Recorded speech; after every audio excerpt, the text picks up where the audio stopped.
There's a buck. Straight out. See how boogery they can be? They can be real skittish, and they'll run a long way. That's good. You on him? See him, got him.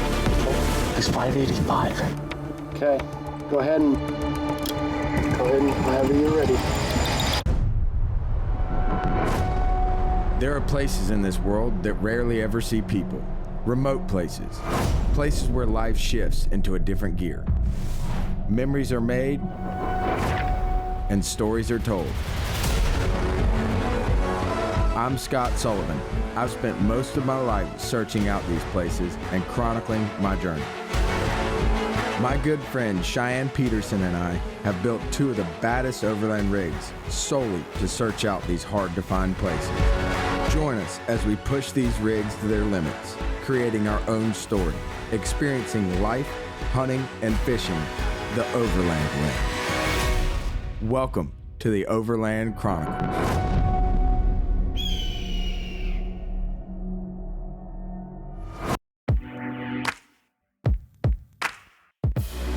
Welcome to Overland Chronicles, where adventure begins and the wild calls our name.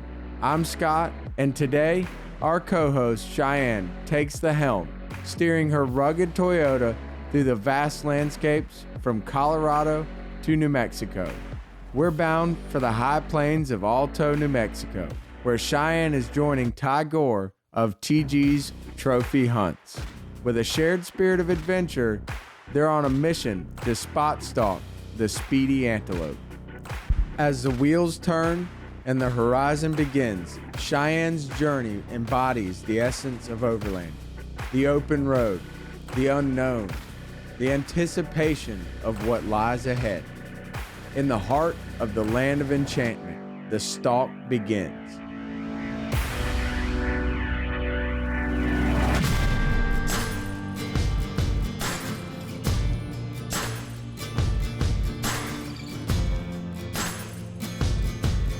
My name's Ty Gore. I own TG's Trophy Hunts out here in New Mexico.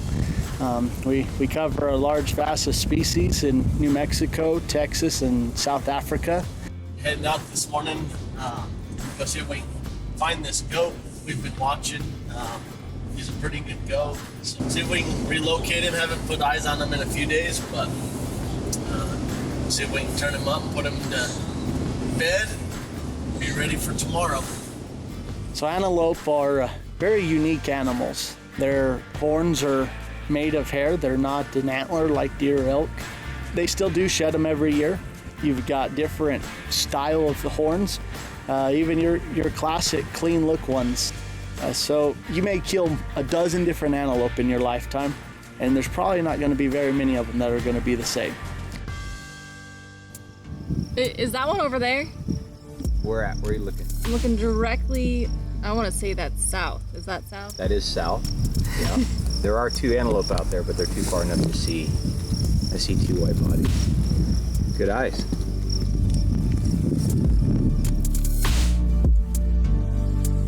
I have to really think about saying mountain instead of saying mountain. Mountain.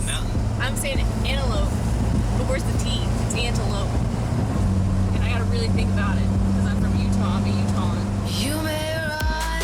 As the New Mexico sun dips below the horizon, Ty and Cheyenne complete their day's work, having glassed several promising antelope now bedded for the night. The stage is set as the day yields to the starlit sky. Anticipation for the dawn builds. I am so excited. This is the very first morning in New Mexico for the antelope hunt, and I think that we're gonna get lucky on the very first day. So it's gonna be great.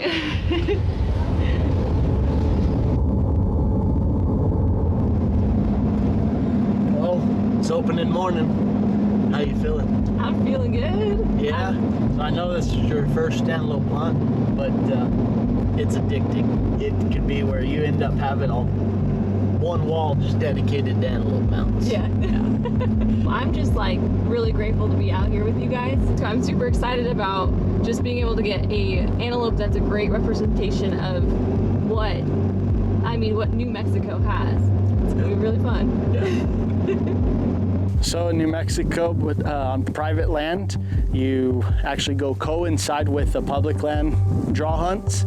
And so for this specific unit, there's only 2 hunts. And Cheyenne actually came out and hunted the first hunt. So the good thing about her coming out on the first hunt is they haven't been choused around yet. So there hasn't been a whole lot of pressure on them. We'll cover country in the pickup. It's hot, so we'll glass, find the buck that we want. If we can say we can't find the one that we've been keeping an eye on, and get out, make a stock, and we might even use decoys. I've got a cow decoy that I use a lot, and it's killed a lot of goats with me. Like a cow, like a farm cow, or like a moo cow. Yeah. Yes, ma'am. Yep. Okay.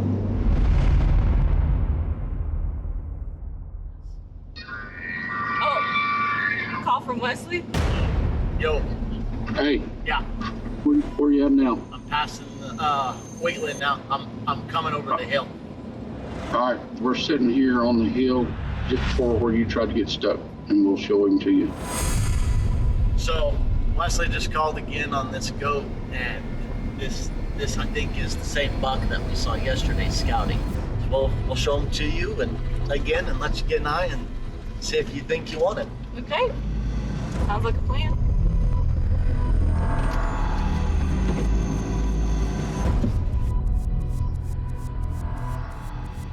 Holy cow, he's a lot bigger than I thought. He's got wide horns. You ready to make a move? I'm ready. Let's do it.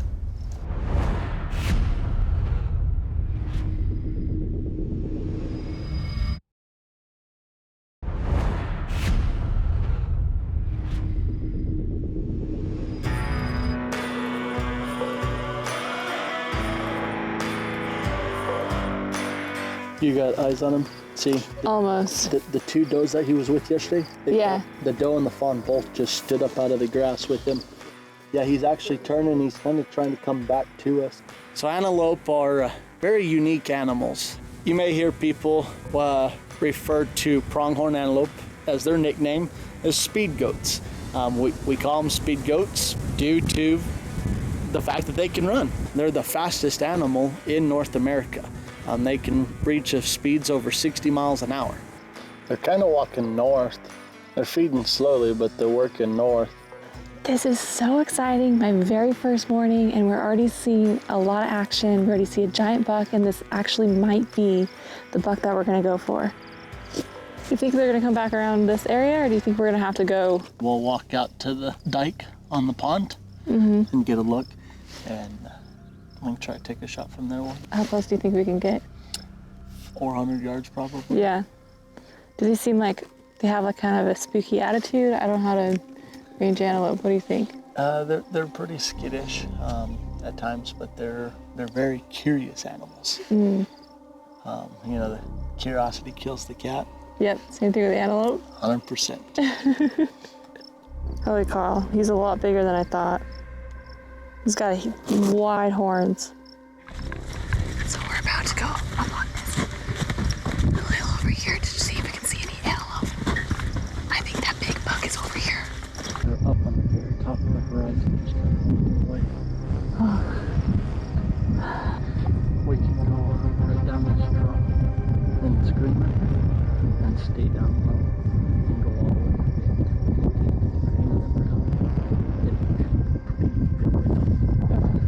So right now we can only see the tops of the back of the antelope, and they're right at the edge of some grassland right now, so we don't have a clear enough view of them. They're not that far. I was hoping they'd get about 50 yards more, but that's the doe, so the one to the right is the box. Let's just get low and see what different and move through this grass, because they're feeding back like this to the northeast. So if they feed back across, we'll get right up here.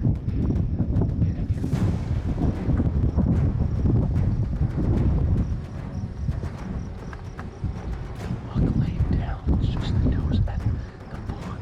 Buck red. 14. We can do that.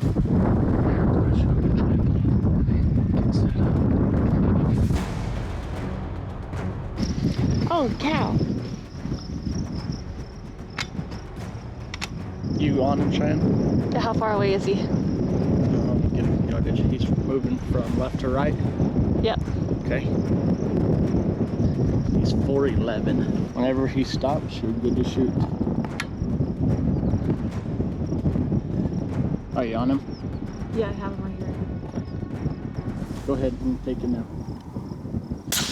Oh man, you shot just under him. Go ahead and reload again. He's moving, he keeps running. Whenever he stops. I've been running for so long, he just pops. Oh, yeah, they're stupid about running. I don't even run in circles? Alright, you can pause now. Okay. Oh, wait. He's moving again. He's far, he's on a deadline too. Yeah. 920. No. Are they running that much just with a one bullet? Oh, and then it'll just run. Holy cow. Not every stalk promises a filled tag. The antelope Cheyenne had set her sights on never stopped running.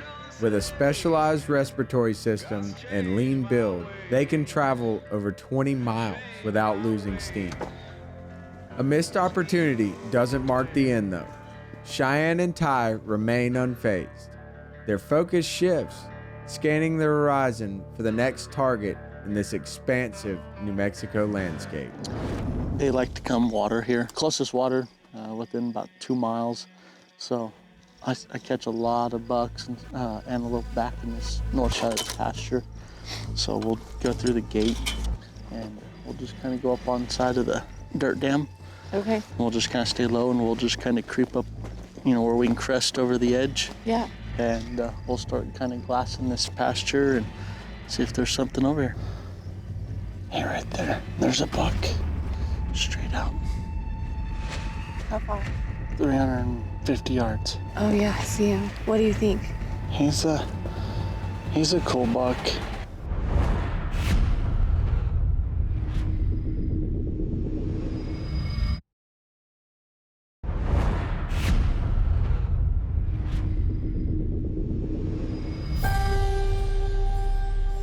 Hey, right there. There's a buck.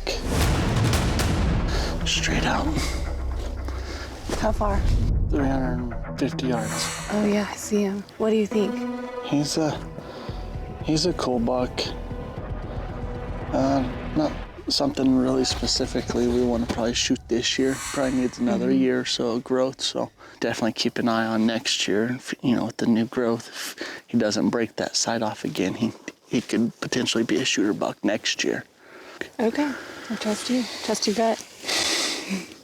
So does a buck stick around its fawns and its doe? It checks on the does and the fawns and stuff periodically throughout the year. And then of course they're around them during rut. Yeah. But really the rest of the time of the year, they kind of by themselves or off with bachelor herds. They'll come in and check does and they might run around with them for a few days and then they leave. Ty, that sounds like some boyfriends that I've had. Sounds like you've been picking some winners. Pronghorn antelope are also known for their long migrations. Some herds travel over 150 miles one way between their summer and winter ranges, one of the longest overland migrations in North America. Cheyenne, look at that big old herd right there, it goes. How close are they? They're dang close. What, like 40 of them? Oh my gosh, there's like 40 of them. I think that's the most we've ever seen in like one group. They're looking at us. They're like, what are they doing? It's a big group. You see the buck? Yeah, I do, yeah. He's the fourth one on the left. Oh yeah, I see him. You see him? Yeah, I do. How do you tell the difference between a buck and the female? Because the female have horns too. So some of the does will, not all of them, but a doe, her horns won't exceed the top of her ears. And then another identification tool is the coloring and markings. The bucks will have more of a black face as the older they get, and the double white stripe on their throat. Yeah, see how boogery they can be? They can be real skittish, and they'll run a long ways. I've seen them run as far as 3-4 miles. Let's go ahead and get back on the road and cover some more country.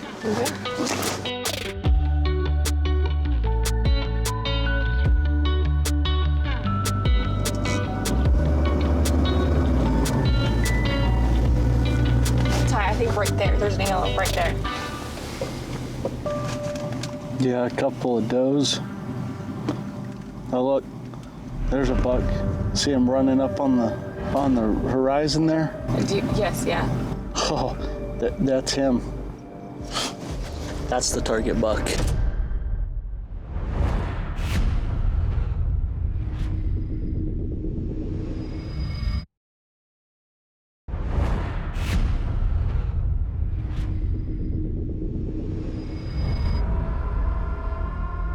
So we've been driving around, haven't seen the target buck yet, and all of a sudden we turn the one corner and there he is, standing there with his couple of does and fawns.